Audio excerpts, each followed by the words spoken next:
Hoje nós estamos aqui para falar sobre o Vino 11, esse fundo imobiliário aí tem dado alguns probleminhas em relação às suas dívidas, né? É isso aí que vem preocupando muitos cotistas. Esse é um fundo que tem uma dívida muito grande no setor de lajes corporativas. E hoje a gente vai tentar dar uma olhada, ver como que tá o fundo, ver quais são as perspectivas dele para 2024 e para ver também se está valendo a pena investir nele ou não. E aí pessoal, tudo bem? Eu sou o Jota e bem-vindo ao canal onde nós atingiremos a nossa querida liberdade financeira. Então, já se inscreve aí, fica comigo até o final e bora começar. Bom pessoal, o Vino hoje custando cerca de R$ 8,12, tá com dividend yield de 8,99%. E quando a gente olha o gráfico, né, do último ano, a gente vê que o fundo desvalorizou cerca de 7%. Esse fundo já custou R$ 9,50, hoje custando em R$ 8,12, mas já chegou a custar até R$ 7,37, 7,19. Então o fundo atingiu uma mínima muito grande. Então é uma situação bem complicada que vive esse fundo.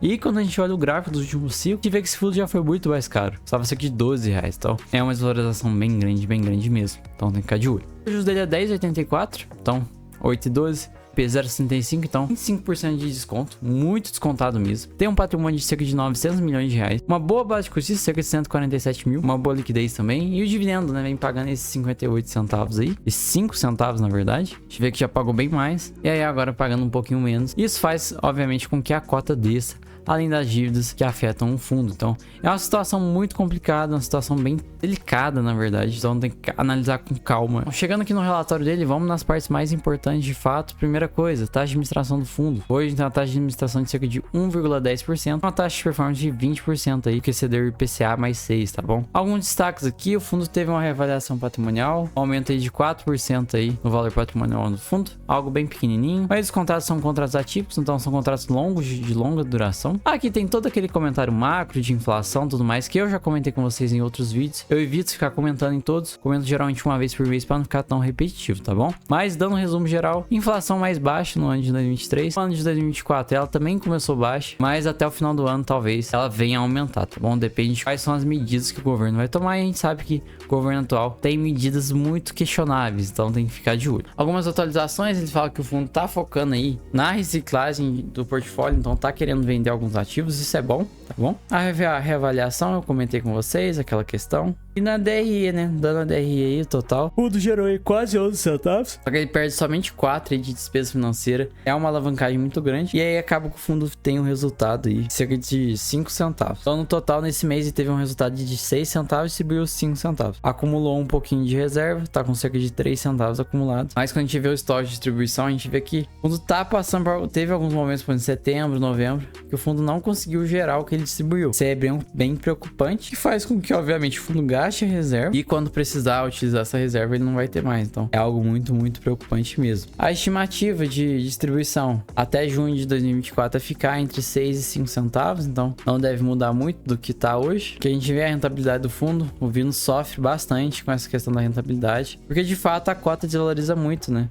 Ele não consegue deslanchar. E aí ele acaba perdendo aí pro IFIX, pro CDI, com uma rentabilidade bem ruinzinha, né? O número de investidores está crescendo, mas cresce bem lentamente. Tem pouca gente querendo entrar nesse fundo e a gente entende de fato o motivo. Hoje o fundo tem cerca de 504 milhões em dívidas, tá? Em obrigações. É um valor muito alto. São operações até que grandes, né? PCA mais 6,9. Então é algo que ele tinha que de fato resolver. Esse CRI da sede da Globo é o maior, que hoje puxa um bom resultado do fundo e não traz um resultado na questão de geração de renda tão alto, tá? Algo que até que a gestão errou. E para 2024 o fundo tem bom valor de obrigação, cerca de 86 milhões aí, que eles têm que estar quitando. Então vamos ficar de olho, vamos ver o que eles vão fazer, né? E emitir o fundo não consegue. O valor em caixa praticamente não tem quase nada. Então vai ter que vender algum imóvel aí. Vamos acompanhando para ver. O médio de aluguel, né? O Vino cobra o aluguel mais barato que o do mercado, 94. A taxa de ocupação bem mais alta que é o mercado. Até no último vídeo eu errei, bem comentando que tava 76, mas não. A taxa de ocupação do Vino hoje é cerca de 95%. É uma taxa de ocupação boa, tá? Não é uma ocupação. Inadimplência 0%. Muito bom também. O portfólio, né? O maior imóvel que ele tem é esse imóvel da Globo, e pra minha opinião foi um erro. Sai totalmente fora da estratégia do fundo, de fato. Então, mas ele tá aí e a gente tem que conviver com ele, né? Então, como eu falei, a maioria Maioria contratos são atípicos, o foco dele tá em São Paulo. Comunicação em mídia é a maior, porque também, né, a Globo aqui com 38%. Mas é bem diversificado nessa questão de setores. Tem setor financeiro, construção, bem interessante. Vencimento para esse ano, quase nenhum, então bem tranquilo. Tem um pouquinho de revisional, 7%. E renovação de contrato, a maioria em dezembro, então a janeiro e os próximos meses tá bem tranquilo. Aqui a gente vê a localização dos imóveis do Rio de Janeiro, os imóveis lá de São Paulo. Sim, não são localizações ruins, mas, por exemplo, não chega a ser o nível de localização em o imóvel da VBI, né? O PVBI 11. Então, são imóveis até que interessantes, mas podia ser muito melhor.